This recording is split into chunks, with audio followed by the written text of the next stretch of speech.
시청자 여러분 안녕하십니까? 뉴스 토파보기입니다. 환율 안정 위에 쌓는 기금을 정부가 세수펑크 막는 데 쓰기로 했습니다. 작년에도 끌어다 썼고 올해는 안 그럴 거라던 정부 불과 한 달 만에 입장 뒤집었습니다. 서민을 위해 쓰는 주택기금도 끌어다 쓸 분위기인데 정부, 기업, 가게 모두 어려운 시기에 이런 식의 땜질식 대책 누가 납득할까요? 한 주간 기업들 소식부터 살펴보겠습니다. 주말 고속버스, 시외버스 타셔야 했던 분들 티머니 전상만 먹통되면서 큰 불편 겪었습니다. 앱으로 승차권 샀다 먹통돼 표 다시 산 사람들 많았습니다. 전산망이 안 되니 승차권 수기로 발권하고 현금 받는 촌극도 벌어졌습니다. 전상망 먹통, 시스템 맡고 있는 LG CNS 장비 탓 때문이라고 합니다. 장비 오래돼 이런 일 벌어졌는지 아니면 사람이 조작하면서 문제가 된 것인지는 아직은 알 수 없습니다. T머니, LG CNS 서둘러 사과하고 보상하겠다고 밝혔는데 사고 나면 속수무책이라는 게 어이없어 보입니다. LG CNS 20년째 T머니 대주주인데 이런 독과점 구조 괜찮은 걸까요? 제일건설, 광주 기반 건설사로 풍경채라는 아파트 브랜드를 갖고 있죠. 이 회사 일감 몰아주기가 적발돼 공정위로부터 과징금 맞았습니다. 이 회사 소위 벌떼 입찰로 주목받은 바 있습니다. 건설사들에게 조각조각 비싸게 사는 땅에 비해 공공택지 낙찰은 참 수지 맞는 장사입니다. 그래서인지 한 그룹에 건설사 여러 두고 물건 나오면 몽땅 나서는 소위 벌떼 입찰이 문제였는데요. 이렇게 따낸 택지, 어째선지 번듯한 제일건설이 이름은 비슷한데 역량은 한참 떨어지는 계열사들과 공동사업을 벌였다고 합니다. 그런데 제일건설에 기생한 회사들 알고 보니 총수 아내, 자녀들이 대주주였습니다. 일감 몰아주고 사악하게 돈 챙기는 전형입니다. 과징금 97억인데 그동안 제일건설과 총수 일가가 벌어들인 돈에 비하면 너무 적은 거 아닌가 싶습니다. 네이버 웹툰 불매운동에 큰 곤욕 치르고 있습니다. 불매운동 발단은 한 웹툰 작품인데요. 웹툰 공모전에서 심사를 통과한 이세계 홍콩남, 여성 혐오와 성별 갈등 조장한다는 비판이 있었고 네이버 웹툰이 이를 방치했다는 논란 뒤따랐습니다. 그런데 네이버 웹툰이 반발 목소리를 조롱하는 듯한 마케팅 콘텐츠를 내놓으면서 논란은 불매운동으로 확산됐습니다. 실제 불매운동 후 네이버 웹툰 보는 사람 확 빠지는 등 상황이 악화되자 네이버 웹툰 서둘러 실수라며 공식 사과했죠. 하지만 사과문에도 불매운동은 계속되는 양상입니다. 위험관리, 기업 운영의 필수가 된 지 오래인데 네이버 웹툰 이 부분 너무 소홀한 것 같습니다. 스타벅스 코리아 3년 전 연이은 대형 이벤트에 손님 몰려와 이러다 직원들 죽는다며 시위 벌인 바 있습니다. 직원들 또 트럭 시위 나섰습니다. 터무니없는 매출 목표 세우고 수많은 이벤트, 직원들 압박한다는 게 이유입니다. 이런 일 벌어진 데는 실적 예전만 못하기 때문이죠. 두 자릿수 넘던 영업이익률 현재는 5%가 채 안 된다고 합니다. 직원은 많은데 원두값 오르고 가성비 높은 커피 업체들 공세 영향이 크죠. 나빠진 수익성, 음료값 올려 메꾸려는데 이 역시도 한계가 있습니다. 이러다 커피업계 스타 자리 내려놓은 거 아닐지 모르겠습니다.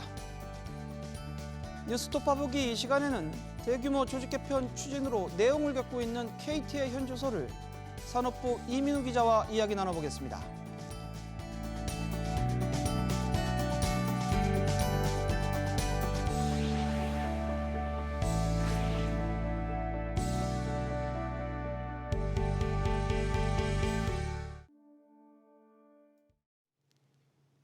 김영섭 KT 대표가 대규모 구조조정의 칼을 꺼내들었습니다. 일단 KT는 통신 분야 자회사를 설립해 인력을 재배치하고 희망퇴직 등 6천여 명을 정리할 계획인데요. 문제는 자회사로 이동하는 전출자가 예상만큼 모집되지 않아 모집 일정을 연장하면서까지 구조조정에 박차를 가하는 모양새입니다.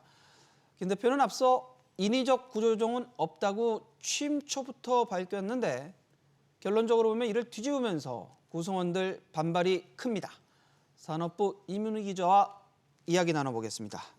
이 기자, 네. KT 구조조정이 한창 진행 중이죠? 네, KT가 통신 분야 인력 5,700명을 대상으로 한 희망퇴직과 전출 등 대규모 구조조정을 추진 중입니다.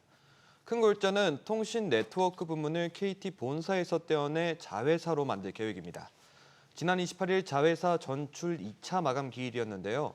전출자는 극소수이고 희망퇴직자만 늘어난 것으로 드러났습니다.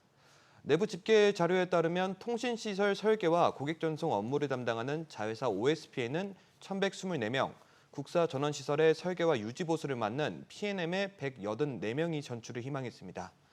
당초 인력 재배치 계획 초안에서 밝힌 두 자회사 인력 규모가 각각 3,400명, 380명인 상황인데 대략 3분의 1 수준에 그친 상황입니다.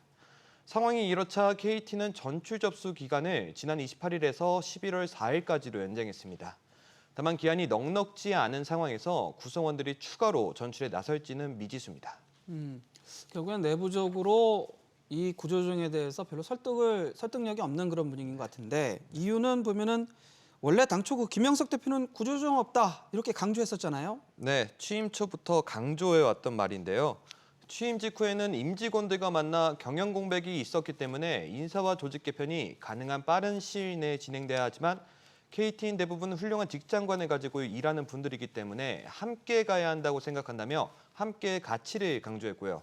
지난해 9월에는 첫 기자간담회를 갖고 통상 수준의 인원 교체 내지 해임, 신규 채용 등은 있겠지만 대규모 인위적 구조조정을 감행해야 하는 상황은 아니다며 올해 대규모 구조조정은 안 할 것이라고 선을 그었습니다. 그런가 하면 올해 초 정기주주총회에서는 인위적인 대규모 구조조정은 없다고 분명히 말씀드린다고 답변했습니다. 그런데 갑자기 뒤바뀐 이 상황에 이번 국정감사에서도 질타가 나왔습니다. 그 연초에 그 사장님은 구조조정 같은 건 안 한다고 말씀을 하셨었어요. 그렇죠? 가급적인 인위적 대규모 구조조정은 안다고 했고요. 경영이라는 것은 항상 합리적인 구조조정을 늘상 해나가야 됩니다. 김 대표의 말처럼 경영 기조야 늘상 바뀔 수 있다고 하지만 갑작스런 이 같은 말 뒤집기에 김 대표에 대한 구성원들과 외부에서의 신뢰도가 낮아진 건 부정할 수 없어 보입니다. 구성원들은 회사가 이제 당초와 달리 말을 바꿨다 이런 반응인데 뭐 여하튼 회사 측에서 이를 추진하는 과정에서도 매끄럽지 못한 부분이 좀 많이 감지됐다고요. 네, 일단 KT는 기본급 70% 수준의 월급과 전직지원금으로 정년까지 임금의 30% 수준의 일시금을 보장한다고 밝혔는데요. 일단 노조와 합의 이후 한 차례 인상된 내용입니다. 다만 문제는 노사합의 과정에서 매끄럽지 않아 뒷말이 나왔습니다. 본사 앞에서 투쟁에 나선 제1노조와 몇 시간 만에 협상을 끝에 합의를 마쳤는데 일부 구성원들 사이에서는 이미 항의 투쟁 이전 합의가 진행됐다는 전언이 나오고 있습니다. 또 통상적으로 구조조정 등 인력 재배치에 나서면 설명회를 열거나 임직원들에 대한 설득 과정이 필요한데 이 과정도 미흡했다는 게 직원들 입장입니다. 소수 노조인 KT 새노조는 이후에도 단식 투쟁에 나서는 등 반발에 나섰습니다. 지금 이제 더 분노하고 있고 압력 이런 거는 이제 점점 더 높아지고 있고요. 설명과 강압도 종이 한 장 차이예요. 저희도 불법이 체증이 될 때에 전부 다 고발 조치할 겁니다. 보면 KT의 구조조정 상당히 역사가 오랫동안 그다음에 우여곡절이 많았는데 이번에도 과거와 비슷한 상황이 좀 되풀이될 것이다 이런 얘기가 많죠. 네, 일단은 주인 없는 소유 분산 기업인 만큼 이제 외부에서 CEO가 들어올 때면 구조 조정을 단행한 선례가 있었습니다. 최근 20년을 살펴보면 2009년 이석채 사장 시절 5,909명, 2014년에 황창규 사장이 취임 직후 8,320명이 구조 조정이 진행됐고요. 김 대표 체제에서 이제 5,700여 명이 이제 단행되는 겁니다. 문제는 이 과정에서 불법 논란이 일었다는 겁니다. 앞서 이석채 사장 시절 구조조정, 즉 부진인력 퇴출 프로그램을 단행하면서 일부 관리직들 구성원에게 퇴사를 압박하는 행위가 자행됐는데요. 지난 2014년 대법원 판결을 통해 불법으로 판명됐고요. 황창규 사장 시절에는 퇴직을 거부한 직원들을 모아 신설한 업무 지원 조직에서 직원의 노동조합 활동, 개인 성향 등을 조사한 것으로 드러났습니다. 이 가운데 명예퇴직 직원들이 힘을 모아 사측의 강요 때문이라며 해고 무효 소송을 벌이기도 했습니다. 이 같은 상황이 김 대표 체제에서도 똑같이 반복될 수 있다는 지적이 나온 이유입니다. 뭔가 좀 명쾌하지 않고 좀 뭔가 좀 깔끔하지 않은 그런 모습인데 여하튼 김영석 대표가 이제 임기 1년 정도 남은 상황에서 구조조정이 진행되는 배경에 대해서 해석도 좀 분분하죠. 네, KT의 인사 적체는 높은 비용의 원인으로 꼽히기 때문입니다. 그러니까 실적 개선을 염두에 두고 비용을 절감하기 위한 취지로 풀이됩니다.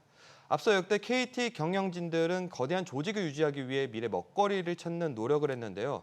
최근 김영석 대표는 마이크로소프트와의 협업을 통해 인공지능, 즉 AI 분야에서 먹거리를 찾겠다는 구상이지만 구체적인 성과를 단기간 내에 장담할 수는 없습니다.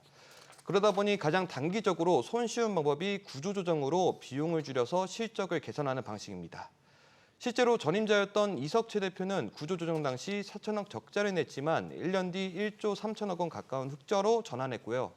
구현모 전 대표도 대규모는 아니지만 조직 효율화, 즉 경영 슬림화를 통해 영업이익을 1년 전과 비교해 40% 뛰는 효과를 거둔 바 있습니다. 연임을 위해서 이 과정이 필연적으로 반복돼 왔던 선례가 있는 만큼 김영섭 대표도 다급하다는 지적입니다. 실제 KT에서 25년간 근무했던 교수의 말 한번 들어보시죠.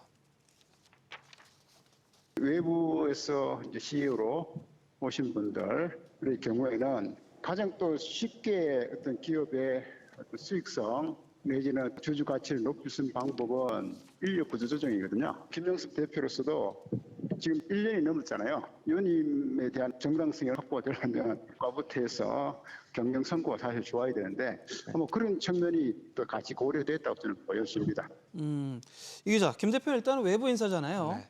KT 내부 장악력은 필수일 텐데 어떤가요? 말씀하신 대로 김영섭 대표는 경쟁사인 LG유플러스라는 외부 출신인 만큼 내부 장악력을 확보해야 한다는 과제가 있습니다.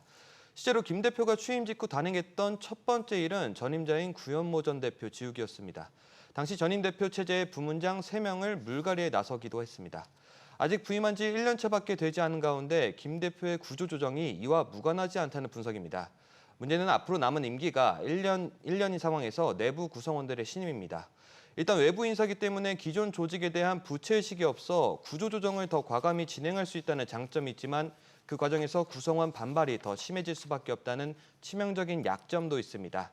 AI 회사로의 전환이란 5개년 계획을 밝히며 연임에 포석을 둔 김 대표가 구조조정을 거치면서 남은 1년간 내부 구성원의 마음을 사로잡을 수 있을지가 관심사입니다.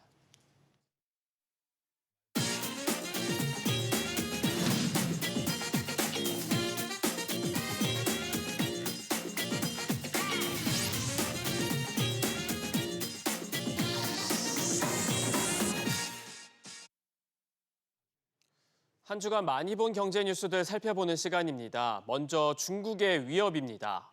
갈수록 치열해지는 미중 갈등 속 중국 기업들의 기술 자립에 속도가 붙고 있습니다. 특히 한 수 아래로 봤던 반도체 분야에서 메모리 공습이 본격화됐습니다.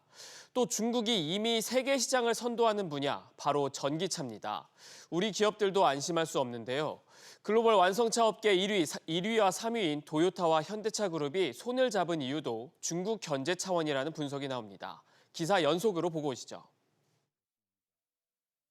중국 최대 메모리 기업 창신메모리입니다. 올해 D램 생산 능력을 월 20만 장으로 늘리고 D램을 쌓아 만드는 AI용 HBM 양산도 들어갔습니다. 창신메모리는 올해 처음으로 전 세계 D램 생산량의 10%를 차지하며 메모리 3강 체제를 흔들 것이란 관측이 나옵니다. 과거 중국 IT 제조사들은 삼성전자와 SK하이닉스의 큰손 고객이었지만 창신메모리와 양쯔메모리 등 중국 업체가 자국 수요를 빠르게 흡수하고 있습니다. 양쯔 메모리랑 이제 창신 메모리가 정부 지원을 계속 받고 있었잖아요. 계속적으로 위협이 되고 있는 상황인 거고 뭐 한 5, 6년이 안 되겠나 싶은데요. 올해 3분기 잠정 실적에서 어닝 쇼크를 기록한 삼성전자는 중국 메모리 업체의 구형 제품 공급 증가로 실적이 하락했다고 설명하기도 했습니다. 그 어느 때보다 삼성전자 내부에선 위기 상황이 감지되지만 취임 2주년을 맞은 이재용 삼성전자 회장은 침묵을 유지했습니다. 취임 2주년 다음날 재판 출석인데 한 말씀만 부탁드립니다. 중국은 화웨이가 설계하고 중국 파운드리 SMIC가 제조하고 양쯔 창신 메모리의 HBM을 화웨이 AI 칩에 연결하는 독자적 AI 공급망을 현실화하고 있습니다. SBS 비즈 배진솔입니다. 아키오 도요다 회장님은 제가 인더스트리에서 가장 존경하는 회장님으로서 제가 많이 배우려고 노력을 하고 있습니다. 두 기업의 공통 관심사는 수소차입니다. 현대차 그룹은 2030년까지 수소 연료전지 개발 등에 11조 원을 투자할 계획입니다. 토요타는 최근 BMW와 3세대 수소연료 전지 시스템 공동 개발에 나선다고 밝히며 시장 확장 의지를 드러냈습니다. 두 기업의 협력은 친환경차 시장에서 영향력을 넓혀가고 있는 중국 업체에 대한 견제 차원으로도 풀이됩니다. 중국 업체들이 빠르게 이제 부상하는 형태가 됐고 거기에 대한 대안으로서 사실 수소차가 얘기가 됐었는데 그게 빨리 시장화가 안 되는 이제 문제가 발생했고 그래서 현대나 도요타도 빨리 조금 수소차를 상용화하는 쪽에 포커스를 맞추는. 현대차는 최근 미국 제너럴 모터스와도 다양한 분야에서 포괄적 협력에 나서기로 했습니다. 일본 혼다와 닛산, 미쓰비시는 차량용 소프트웨어 개발 등에서 협업합니다. 완성차 업계 경쟁이 치열해지면서 미래 모빌리티 주도권을 잡기 위해 기업들의 합종 연횡이 늘고 있습니다. SBS 비즈 신채원입니다. 다음은 저출생 극복을 위한 지원 소식이 주목받았습니다. 서울시가 저출생 대책에 2년 동안 6조 7천억 원을 투입하기로 했는데요. 아이를 낳은 무주택 가구에 월 30만 원씩 주거비를 지원하고 최장 20년을 살 수 있는 장기 전세 주택도 공급합니다. 최근 조금 반등하는 듯한 모습이던 출생아 수에 보탬이 될 수 있을지 관심이 쏠립니다. 기사 보고 오시죠. 서울시가 자녀를 출산한 무주택 가구에 월 30만 원, 2년 동안 총 720만 원의 주거비를 지원하는 등 신혼부부 양육자의 주거 부담을 줄여주는 계획을 발표했습니다. 또 무주택 신혼부부의 최장 20년 동안 거주하고 자녀를 출산하면 저렴하게 매수할 수 있는 신혼부부 공공주택인 장기전세주택2를 1년에 4천 가구씩 공급하기로 했습니다. 대기업에 비해 상대적으로 일과 가정의 균형을 유지하기 어려운 중소기업 직원들을 위해 육아휴직자 대체 인력에 월 20만 원의 추가 수당을 지원하고 육아휴직 시 재직자에게 줄 수 있는 업무 대행 수당을 월 10만 원을 지원합니다. 또 출산휴가 마지막 30일 동안 급여를 최대 90만 원 지원할 계획입니다. 소상공인 육아휴직자 대체 인력에 6개월 동안 1,440만 원을 지원하고 민간 아이 돌봄 서비스를 연계해 최대 360만 원을 지원합니다. 임신이나 출산으로 휴업할 경우 임대료나 공공요금을 서울시가 지원할 예정입니다. 프리랜서나 1인 자영업자의 경우 출산한 본인에게는 출산급여 90만 원을 추가 지급하고 배우자가 출산했을 경우엔 배우자 출산휴가급여 80만 원을 줍니다. 이 밖에도 서울시는 신혼부부 결혼살림 비용을 최대 100만 원 지원하고 서울형 키즈카페를 오는 2026년까지 400개까지 늘릴 방침입니다. SBS 비즈 문세영입니다. 마지막 기사입니다. 온라인 플랫폼 가운데 이른바 짝퉁이 가장 많이 적발된 업체는 네이버로 나타났습니다. 한때는 짝퉁하면 가방이 많았는데 이 명품 의류에 대한 관심이 커지면서 의류 적발이 가장 많았습니다.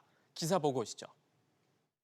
홍재봉 더불어민주당 의원실이 특허청에서 제출받은 온라인 플랫폼 유통 가품 적발 현황 자료에 따르면 최근 5년여 동안 주요 7개 플랫폼에서 모두 42,100여 개의 가품이 적발됐습니다. 업체별로는 네이버 스마트 스토어가 13,800여 건으로 가장 많이 나왔고 쿠팡 12,600여 건, 지마켓 6,900여 건, 11번가 3,200여 건 순으로 나타났습니다. 알리익스프레스는 올해 4월부터 모니터링이 이뤄졌는데 4개월 사이 5,400건 넘게 적발됐고 반면 무신사는 5년여 동안 한 건도 적발 사례가 없었습니다. 지식재산권 침해에 대한 사전 모니터링과 또 판매자와 온라인 플랫폼이 연대 책임을 질 수 있도록 하는 그래서 상표법이나 소비자 보호에 관한 법률을 개정해서 더 이상 이와 관련해서 억울한 피해자가 생겨나지 않도록 하는 것이 중요하다. 단일 품목 가운데 의류 가품 적발이 5,300건이 넘어 가장 많았고 가방이 3,400여 건이었습니다. 안경과 선글라스, 넥타이 등 소품류를 합하면 14,700건에 달했고 액세서리와 신발, 지갑, 시계 순으로 나타났습니다. 업체별로 특징을 보면 의류 가품은 알리에서, 가방 가품은 네이버에서, 소품류 가품은 쿠팡에서 많이 나왔습니다. 수많은 중소 판매자가 입점하는 형태인 플랫폼은 가품 적발과 같은 관리에 구멍이 생기자 최근 입점 기준을 높이거나 소비자에 먼저 보상하는 방안 등을 마련하고 있는데요. 네이버 계열 크림의 경우 가품이 많은 어그부츠에 대해 공식 수입사 제품만 거래하기로 했습니다. SBS 비즈 최윤아입니다. 사치품에 대한 관심이 계속 높아지면서 안 쓰던 명품백을 수선해 작은 가방이나 지갑으로 탄생시키는 리폼도 꽤 인기인데요. 최근 이런 행위가 상표권 침해에 해당한다는 판결이 나와서 주목을 받았습니다. 2심 재판부는 리폼업자가 루이비통의 허락 없이 상표를 이용해 새 제품을 만들었고 이를 전문으로 영업활동을 했기 때문에 상표권 침해가 인정된다고 봤습니다. 리폼업자 뜻에 따라 대법원 판단을 들어보게 될 테지만 그때까진 관련 업계에도 영향을 줄 것으로 보입니다. 지금까지 이번 주 많이 본 경제기사였습니다.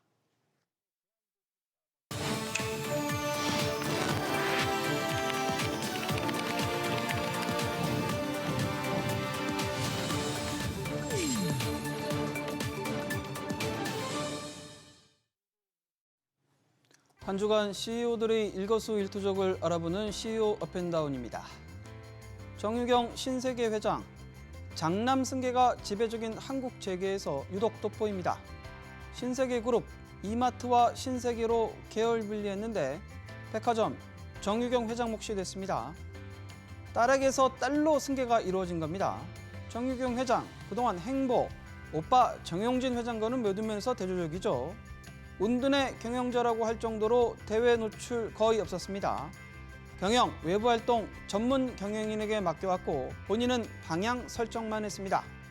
정유경 회장이 맡고 있는 백화점, 이마트가 어려울 때 버팀목 역할을 해왔습니다.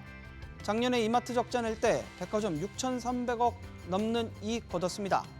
올해도 3,000억 가까운 이익 내고 있습니다. 독자 경영 행보에 시동을 건 정유경 회장, 어떤 자신의 색깔 내놓을지 주목됩니다. 백종원 더본코리아 대표, 공모주 청약에 12조 원에 달하는 증거금이 몰려 기업 공개 흥행에 성공했습니다.